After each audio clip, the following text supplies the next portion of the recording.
کے پتوں سے علاج. بیری کے 7 پتے لے کر 2 پتھروں کے درمیان کوٹ لیں, پانی میں ملا دیں اور اس پر آیت الکرسی اور قل هو اللہ وغیرہ پڑھ کے 3 گھونٹ اس میں سے پی لیں اور باقی کو جسم پر بہا لیں, تو انشاءاللہ اس سے بھی اثرات دور ہوں گے. فتح الباری میں اس طریقے کو بتایا گیا. لیکن شعبدہ بازوں کے پاس اور عاملوں کے پاس جا کر غلط طریقوں سے علاج نہیں کرنا چاہیے. حرام چیزوں کے ساتھ علاج نہیں کرنا چاہیے. تو حرام چیز پی کے یا کھا کے, اور جادو کا علاج جادو سے کرانا جو ہے, یا کاہنوں کے پاس جانا, عراف کے پاس جانا, یہ پتہ لگانے کی کوشش کرنا اچھا کس نے کیا ہے, کیا ہوا, اور وہ غلط باتیں بتاتے, اپنے بہن بھائیوں کے نام بتا کے لڑائی ڈلوا دیتے. اتنا تو جادو سے نقصان نہ ہوا جتنا غیب کا علم معلوم کرنے سے نقصان ہوا اور انسان کا ایمان گیا. تو ایسی چیزوں سے رکنا چاہیے. پھر اسی طرح نبی صلی اللہ علیہ وسلم نے فرمایا, میری امت کے 70,000 لوگ بلا حساب جنت میں داخل ہوں گے. یہ وہ لوگ ہیں جو نہ جھاڑ پھونک کرواتے ہیں, نہ فال لیتے ہیں, بلکہ اپنے رب پر بھروسہ کرتے ہیں.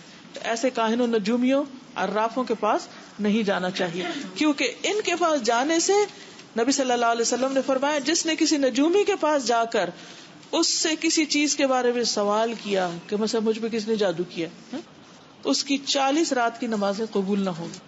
نبی صلی اللہ علیہ وسلم نے فرمایا, جو کسی کاہن یا نجومی کے پاس جائے اور اس کی باتوں کی تصدیق کرے کہ ہاں بالکل ایسے ہی, یہ جو آپ بتا رہے ہیں صحیح کہہ رہے ہیں, تو گویا اس نے محمد صلی اللہ علیہ وسلم پر نازل ہونے والی شریعت سے کفر کیا.